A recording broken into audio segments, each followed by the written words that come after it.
ನಮಸ್ಕಾರ ಸ್ನೇಹಿತರೆ, ನನ್ನ ಚಾನಲ್ಗೆ ಸ್ವಾಗತ. ಎಲ್ಲರೂ ಹೇಗಿದ್ದೀರಾ? ಎಲ್ಲರೂ ಸಹ ಚೆನ್ನಾಗಿದ್ದೀರಾ ಅಂತ ಭಾವಿಸ್ತಾ, ಹೊಸದಾಗಿ ನೋಡ್ತಾ ಇರೋವಂಥವ್ರು ಸಬ್ಸ್ಕ್ರೈಬ್ ಮಾಡ್ಕೊಳ್ಳಿ. ಆಲ್ರೆಡಿ ಸಬ್ಸ್ಕ್ರೈಬ್ ಆಗಿರೋವಂಥವ್ರಿಗೆ ನನ್ನ ಒಂದು ಧನ್ಯವಾದಗಳು ಸ್ನೇಹಿತರೆ.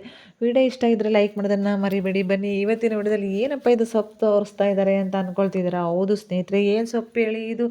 ಪಾಲಕ್ ಸೊಪ್ಪು ಥರ ಕಾಣಿಸ್ತಾ ಇದೆ ಅಲ್ವಾ? ಖಂಡಿತ ಇದು ಪಾಲಕ್ ಸೊಪ್ಪಲ್ಲ, ಮೂಲಂಗಿ ಸೊಪ್ಪು. ನಿಮ್ಮೆಲ್ಲರಿಗೂ ಸಹ ಗೊತ್ತಿದ್ದೇ ಇದೆ ಅಲ್ವಾ? ಮೂಲಂಗಿಯನ್ನು ತೊಗೊಂಡ್ರೆ ಸೊಪ್ಪನ್ನು ತೊಗೊಂಡು ಬರೋದಿಲ್ಲ. ಆದರೆ ನಾನು ಇವತ್ತು ಮೂಲಂಗಿ ಸೊಪ್ಪಿನ ಒಂದು ದಾಲನ್ನು ಮಾಡೋದನ್ನು ತೋರಿಸ್ತಾ ಇದ್ದೀನಿ. ನಾನು ಚಪಾತಿಗೆ, ರೊಟ್ಟಿಗೆ ಎಲ್ಲದಕ್ಕೂ ತುಂಬಾ ಚೆನ್ನಾಗಿರುತ್ತೆ. ಒಂದ್ಸರಿ ಟ್ರೈ ಮಾಡಿ ನೋಡಿ. ಎಲ್ಲ ಹೆಚ್ಕೊಂಡ್ಬಿಟ್ಟು ಇದನ್ನು ತೊಳ್ಕೊಂಡು ರೆಡಿ ಮಾಡಿ ಇಟ್ಕೊಂಡಿದ್ದೀನಿ. ಈಗ ಒಗ್ಗರಣೆಗೆ ಅಂತಂದೇಳಿ ಎಣ್ಣೆ ತೊಗೊಂಡು ಅದೊಂದು ಸ್ವಲ್ಪ ಬಿಸಿ ಆದ ತಕ್ಷಣ ಸಾಸಿವೆ, ಜೀರಿಗೆಯನ್ನು ಸೇರಿಸಿ ಒಂದು ದಪ್ಪ ಸೈಜಿನ 2 ಈರುಳ್ಳಿಯನ್ನು ಕಟ್ ಮಾಡ್ಕೊಂಡಿದ್ದೀನಿ. ಈರುಳ್ಳಿಯನ್ನು ಸೇರಿಸ್ತಾ ಇದ್ದೀನಿ.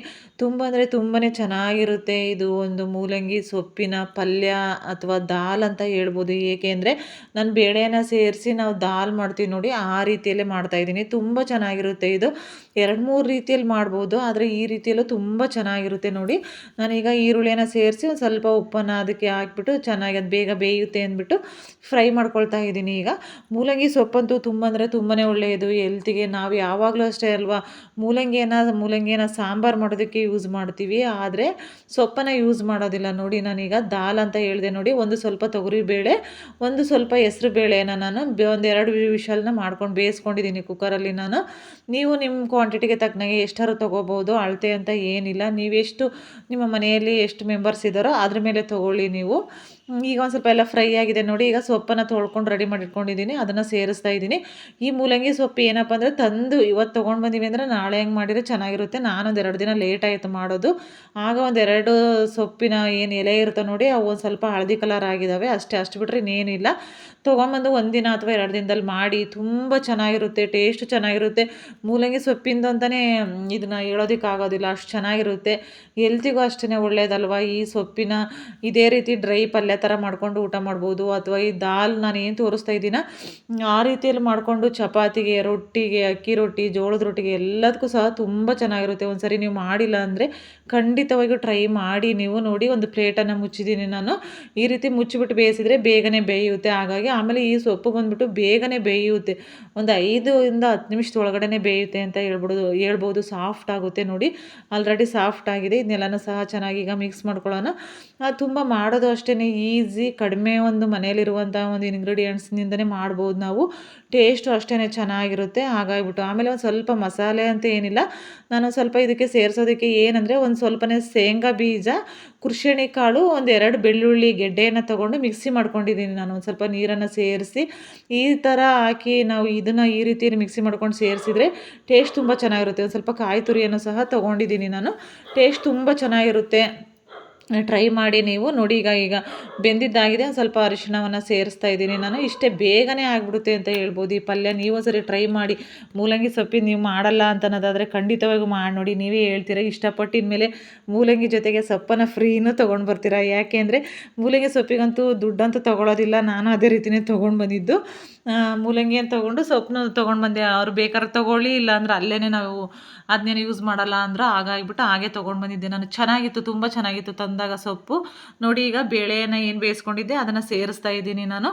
ಇದು ಬಂದುಬಿಟ್ಟು ಗಟ್ಟಿಯಲ್ಲಿ ನಿಮಗೆ ಯಾವ ರೀತಿ ಬೇಕೋ ಆ ರೀತಿಯಲ್ಲಿ ಮಾಡ್ಕೋಬೋದು. ಒಂದು ಸ್ವಲ್ಪ ಗಟ್ಟಿಯಲ್ಲೂ ಸಹ ಮಾಡ್ಕೋಬೋದು, ಒಂದು ಸ್ವಲ್ಪ ಗ್ರೇವಿ ಥರನೂ ಸಹ ಮಾಡ್ಕೋಬೋದು. ನಿಮ್ಮ ಇಷ್ಟ, ನೀವು ಯಾವ ರೀತಿ ಇಷ್ಟಪಟ್ಟು ಊಟ ಮಾಡ್ತೀರಾ ನೋಡಿ ಆ ರೀತಿಯಲ್ಲೇ ಮಾಡ್ಕೊಳ್ಳಿ. ಟೇಸ್ಟ್ ಮಾತ್ರ ತುಂಬ ಚೆನ್ನಾಗಿರುತ್ತೆ. ಇದನ್ನ ಒಂದು ಸ್ವಲ್ಪ ಈಗ ಕುದಿಯೋದಕ್ಕೆ ಬಿಡೋಣ. ಇದು ಚೆನ್ನಾಗಿ ಒಂದು ಸ್ವಲ್ಪ ಕುದಿಬೇಕು ಅಂದರೆ ಒಂದು 2 ನಿಮಿಷದಲ್ಲೇ ಒಂದು ಸ್ವಲ್ಪ ಮೀಡಿಯಮಿಂದ ಒಂದು ಸ್ವಲ್ಪ ಹೈ ಫ್ಲೇಮ್ ಮಾಡಿಬಿಟ್ರೆ ಬೇಗನೆ ಕುದಿಯುತ್ತೆ ಅಂತ ಹೇಳ್ಬೋದು, ಕುದಿ ಬರುತ್ತೆ. ಈಗ ಒಂದು ಸ್ವಲ್ಪ ನಾವು ಇದಕ್ಕೆ ಟೇಸ್ಟ್ಗೆ ತಕ್ಕನಾಗೆ ಒಂದು ಸ್ವಲ್ಪ ಕಲ್ಲುಪ್ಪನ್ನು ಸೇರಿಸ್ಕೊಂಡು ಈಗ ನೋಡಿ ನಾವು ಏನು ಮಿಕ್ಸಿ ಇರ್ತೀವಿ ನೋಡಿ, ಅದನ್ನು ನಾವು ಇದಕ್ಕೆ ಸೇರಿಸ್ಕೊಳ್ಳೋಣ. ನೋಡಿ ಸೇರಿಸ್ಕೊಳ್ತಾ ಇದ್ದೀನಿ ನಾವು ಮಿಕ್ಸಿ ಮಾಡ್ಕೊಂಡಿದ್ದು. ಈ ರೀತಿ ಮಿಕ್ಸಿ ಮಾಡಿ ಸೇರಿಸೋದ್ರಿಂದ ತುಂಬ ಚೆನ್ನಾಗಿ ಟೇಸ್ಟ್ ಆಗುತ್ತೆ. ಆಮೇಲೆ ಏನು ಹೇಳ್ತೀವಿ, ಗ್ರೇವಿ ತುಂಬ ಚೆನ್ನಾಗಿ ಥಿಕ್ನೆಸ್ನ ಬರುತ್ತೆ ಅಂತ ಹೇಳ್ಬೋದು. ಶೇಂಗಾ ಬೀಜ ಏನು ಉರಿಯೋದೇನು ಬೇಡ, ಹಸಿದೇ ಸೇರಿಸ್ಕೊಳ್ಳಿ. ಕುರ್ಶಿನಿ ಕಾಳು ಅಥವಾ ಗುರೆಳ್ಳು ಅಂತ ಏನು ಹೇಳ್ತೀವೋ ಅದನ್ನ ಒಂದು ಸ್ವಲ್ಪನೇ ಸೇರಿಸ್ಕೊಳ್ಳಿ. ಇದೇನು ಅಳತೆ ಇಷ್ಟಿಷ್ಟ ಅಂತ ಅಳತೆ ಏನಿಲ್ಲ. ಸ್ವಲ್ಪ ಅಂತ ನಿಮ್ಮ ಏನಿಲ್ಲ. ಅಂದಾಜಿಗೆ ಎಷ್ಟಾದರೂ ಟೇಸ್ಟಿಗೆ ಸೇರಿಸ್ಕೊಳ್ಳಿ. ತಕ್ಕನಾಗೆ ನೀವು ಯಾವ ರೀತಿ ನಿಮ್ಮ ಮನೇಲಿ ಅಡುಗೆ ಮಾಡ್ತೀರೋ ಅದೇ ರೀತಿಯಲ್ಲೇ ಖಾರಕ್ಕೆ ತಕ್ಕನಾಗೆ ಟೇಸ್ಟ್ ಉಪ್ಪು, ಖಾರ, ಹುಳಿ ನೋಡ್ಕೊಂಡು ಹಾಕ್ಕೊಳ್ಳಿ. ತುಂಬ ಅಂದರೆ ತುಂಬಾ ಚೆನ್ನಾಗಿರುತ್ತೆ. ನೋಡಿ ಈಗ ಒಂದು ಸ್ವಲ್ಪ ಖಾರದ ಪುಡಿಯನ್ನು ಸೇರಿಸ್ಕೊಂಡು ಮಿಕ್ಸ್ ಮಾಡ್ತಾ ಇದ್ದೀನಿ. ಖಾರದ ಪುಡಿಯ ಬದಲಾಗಿ ಹಸಿಮೆಣಸಿನ್ಕಾಯನ್ನು ಸಹ ಸೇರಿಸ್ಕೋಬೋದು. ಏನು ತೊಂದರೆ ಇಲ್ಲ. ಹಸಿಮೆಣಸಿನ್ಕಾಯನ್ನು ಸಹ ಸೇರಿಸ್ಕೋಬೋದು. ಒಂದು ಸ್ವಲ್ಪ ಗ್ರೇವಿ ಗಟ್ಟಿ ಆಗಿದೆ ಅಂತಂದು ಹೇಳ್ಬಿಟ್ಟು ಒಂದು ಸ್ವಲ್ಪನೇ ಮಿಕ್ಸಿ ಮಾಡಿದ್ದೆ ನೋಡಿ. ಅದ್ರ ಒಳಗಡೆ ಇತ್ತಲ್ವ ಅದೊಂದು ಸ್ವಲ್ಪ ಅದಕ್ಕೆ ನೀರನ್ನು ಸೇರಿಸಿ ಮತ್ತೊಂದು ಸ್ವಲ್ಪ ಸೇರಿಸ್ಕೊಳ್ತಾ ಇದ್ದೀನಿ. ಇದೇನಂದರೆ ಒಂದು ಸ್ವಲ್ಪ ಶೇಂಗಾ ಬೀಜವನ್ನು ಸೇರಿಸಿರ್ತೀವಲ್ವ ಹಾಗಾಗಿಬಿಟ್ಟು ಸ್ವಲ್ಪ ಗ್ರೇವಿ ಗಟ್ಟಿಯಾಗುತ್ತೆ ಕುದ್ದಂಗೆಲ್ಲ. ನಾನು ಇನ್ನೂ ಸ್ವಲ್ಪ ಟೇಸ್ಟಿಗೆ ತಕ್ಕನಾಗೆ ಉಪ್ಪನ್ನು ಸೇರಿಸ್ತಾ ಇದ್ದೀನಿ. ನೀವು ಅಷ್ಟೇ ನೋಡಿಕೊಂಡು ಉಪ್ಪು, ಖಾರ ಯಾವ ರೀತಿ ಇದೆ ನಾನು ಅದನ್ನು ನೋಡಿಕೊಂಡು ಸೇರಿಸ್ಕೊಳ್ಳಿ. ಲಾಸ್ಟಲ್ಲಿ ನಾನು ಇದು ನೋಡಿ, ಇದು ಮನೆಯಲ್ಲೇ ಮಾಡಿರುವಂತಹ ಇದು ಮಸಾಲ ಪೌಡರು.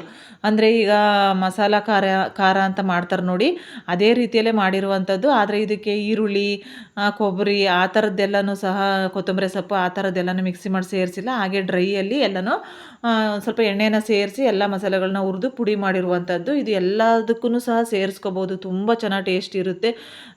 ಏನು ಹೇಳ್ತೀವಿ, ಸಾಂಬಾರಿಗೆ, ಪಲ್ಯಕ್ಕೆ ಎಲ್ಲದಕ್ಕೂ ಸೇರಿಸ್ಕೋಬೋದು ಮಸಾಲ ಪೌಡರು. ಅದನ್ನು ನಾನು ಒಂದು ಸ್ಪೂನಷ್ಟು ಸೇರಿಸ್ಕೊಂಡೆ. ತುಂಬ ಟೇಸ್ಟಿಯಾಗಿರುತ್ತೆ.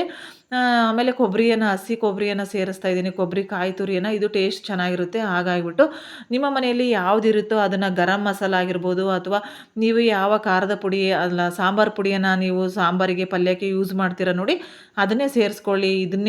ಇದೇನೇ ಮಸಾಲ ಪೌಡರು ಇದನ್ನೇ ಸೇರಿಸ್ಕೋಬೇಕು ಅಂತ ಏನಿಲ್ಲ. ನಾನು ಇನ್ನೊಂದು ಸ್ವಲ್ಪನೂ ಸಹ ನೀರನ್ನು ಸೇರಿಸ್ಕೊಳ್ತಾ ಇದ್ದೀನಿ, ಇನ್ನೊಂದು ಅರ್ಧ ಲೋಟದಷ್ಟು. ಯಾಕೆ ಅಂದರೆ ಕಾಯಿ ತುರಿ ಎಲ್ಲನೂ ಸಹ ಹಾಕಿದ್ಮೇಲೆ ಒಂದು ಸ್ವಲ್ಪ ಗ್ರೇವಿ ಗಟ್ಟಿ ಥರ ಅನ್ನಿಸ್ತು. ಹಾಗಾಗಿ ಇನ್ನೊಂದು ಸ್ವಲ್ಪ ಕುದಿಬೇಕಲ್ವ, ಹಾಗಾಗಿ ಕುದ್ಮೇಲೆ ಒಂದು ಸ್ವಲ್ಪ ಗಟ್ಟಿ ಬರುತ್ತೆ ಇದು. ಹಾಗಾಗಿ ತುಂಬ ಅಂದರೆ ತುಂಬ ಚೆನ್ನಾಗಿರುತ್ತೆ ಟೇಸ್ಟು. ಆಮೇಲೆ ಲಾಸ್ಟಲ್ಲಿ ಒಂದು ಸ್ವಲ್ಪನೇ ನಾನು ನಿಂಬೆಹಣ್ಣನ್ನು ಸಹ, ನಿಂಬೆ ಹುಳಿಯನ್ನು ಸೇರಿಸ್ತಾ ಇದ್ದೀನಿ. ಟೇಸ್ಟ್ ಚೆನ್ನಾಗಿರುತ್ತೆ. ಹುಳಿಗೆ ನಾವು ಬೇರೆ ಏನು ಹುಣಸೆ ಹಣ್ಣನ್ನು ಏನನ್ನು ಸಹ ಹಾಕಿಲ್ಲ ನೋಡಿ. ಹಾಗಾಗಿ ಇದನ್ನು ಒಂದು ಸ್ವಲ್ಪ ಈಗ ಕುದಿಯೋದಕ್ಕೆ ಬಿಡಬೇಕು. ಇದು ಒಂದು ಸ್ವಲ್ಪನೇ ಒಂದು ಮೀಡಿಯಮ್ ಫ್ಲೇಮಲ್ಲಿ ಇಟ್ಬಿಟ್ಟು ಇದನ್ನು ಕುದಿಯೋದಕ್ಕೆ ಬಿಡೋಣ.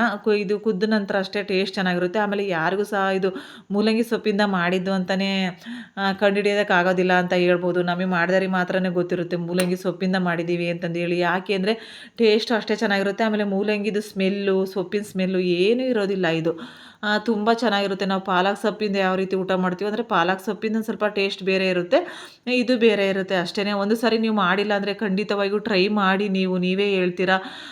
ಯಾವಾಗಲೂ ನೀವು ಮಿಸ್ ಮಾಡ್ಕೊಳ್ಳೋದೇ ಇಲ್ಲ ಅಂತ ಹೇಳ್ಬೋದು. ಮೂಲಂಗಿ ಜೊತೆಗೆ ಸೊಪ್ಪನ್ನು ಫ್ರೀಯಾಗಿ ತೊಗೊಂಡ್ಬಂದು ಸೊಪ್ಪಿನ ಪಲ್ಯ, ಆಮೇಲೆ ಡ್ರೈಯಾಗಿ ಪಲ್ಯನೂ ಸಹ ಮಾಡ್ಬೋದು. ಅದನ್ನು ಇನ್ನೊಂದು ವಿಡಿಯೋದಲ್ಲಿ ತೋರಿಸ್ತೀನಿ ಯಾವ ರೀತಿ ಮಾಡೋದು ಸೈಡ್ಸಿಗೆ ಪಲ್ಯ ಮಾಡೋದಂತ. ಇದು ದಾಲ್ ಅಂತ ಮಾಡಿದ್ದೀನಿ ನಾನು. ಇದು ಚಪಾತಿಗೆ, ಇದನ್ನು ನಾವು ಅಕ್ಕಿ ರೊಟ್ಟಿಗೆ, ಜೋಳದ ರೊಟ್ಟಿಗೆ, ಆಮೇಲೆ ಚಪಾತಿಗೂ ಕಾಂಬಿನೇಷನ್ನು ತುಂಬ ಚೆನ್ನಾಗಿರುತ್ತೆ. ನೀವೊಂದ್ಸರಿ ಟ್ರೈ ಮಾಡಿದ ಮೇಲೇ ನಿಮಗೆ ಗೊತ್ತಾಗುತ್ತೆ, ಎಷ್ಟು ಚೆನ್ನಾಗಿದೆ ಅಲ್ವಾ, ನಾವು ಯಾಕೆ ಇಷ್ಟು ದಿವಸ ತಂದಿಲ್ಲ ಮಾಡಿಲ್ಲ ಅಂತ ಅನಿಸುತ್ತೆ. ಸಾಮಾನ್ಯವಾಗಿ ಈಗ ಎಲ್ಲರೂ ಸಹ ಯೂಸ್ ಮಾಡ್ತಾರೆ ಮೂಲಂಗಿ ಸೊಪ್ಪು, ಆದರೆ ಕೆಲವರು ಇದನ್ನ ಯೂಸ್ ಮಾಡೋದಿಲ್ಲ. ನೀವೇನಾದರೂ ಇದನ್ನು ಇದುವರೆಗೂ ತಿಂದಿಲ್ಲ, ಈ ಒಂದು ಮೂಲಂಗಿ ಸೊಪ್ಪಿಂದ ಈ ರೀತಿ ಮಾಡಿಲ್ಲ ಅನ್ನೋದಾದರೆ ಖಂಡಿತವಾಗಿಯೂ ಒಂದ್ಸರಿ ನೀವು ಟ್ರೈ ಮಾಡಲೇಬೇಕು. ಯಾಕೆಂದರೆ ಡಿಫ್ರೆಂಟ್ ಟೇಸ್ಟು, ಹೆಲ್ತಿಗೂ ಸಹ ತುಂಬಾ ಒಳ್ಳೆಯದು. ಈ ರೀತಿಯೆಲ್ಲ ಸೊಪ್ಪನ್ನೆಲ್ಲನೂ ಸಹ ನಾವು ತಿಂತಾ ಇದ್ದರೆ ಹೆಲ್ತಿಗೇನು ಸಹ ಅಷ್ಟೇ ಒಳ್ಳೆಯದಲ್ವ. ಹಾಗಾಗಿಬಿಟ್ಟು ನಾವು ನಾವು ಒಂದೇ ರೀತಿ ಟೇಸ್ಟನ್ನು ನಾವು ಮಾಡೋದಕ್ಕಿಂತ, ಒಂದೇ ರೀತಿಯಲ್ಲಿ ಮಾಡೋದಕ್ಕಿಂತ ಈ ರೀತಿ ಡಿಫ್ರೆಂಟಾಗಿ ಮಾಡಿದರೆ ತುಂಬ ಚೆನ್ನಾಗಿರುತ್ತೆ ಟೇಸ್ಟು. ಹಾಗಾಗಿ ನೋಡಿ, ಇದು ಒಂದು ಸ್ವಲ್ಪ ಕುದೀತಾ ಇದೆ. ಒಂದು ಸ್ವಲ್ಪನೇ ಇದು ಯಾಕೋ ವಿಡಿಯೋ ಒಂದು ಸ್ವಲ್ಪ ಇದಾಗಿಬಿಟ್ಟಿದೆ, ಹಾಗಾಗಿ ಗೊತ್ತಾಗ್ತಾ ಇಲ್ಲ ಇದು ಕುದೀತಾ ಇರೋದು. ಹಾಗೆ ಒಂದು ಸ್ವಲ್ಪ ಸೈಲೆಂಟ್ ಇದ್ರ ಥರ ಆಗಿದೆಯೇನೋ, ಯಾಕೋ ಗೊತ್ತಾಗ್ತಾ ಇಲ್ಲ ಇದು ವಿಡಿಯೋದಲ್ಲಿ.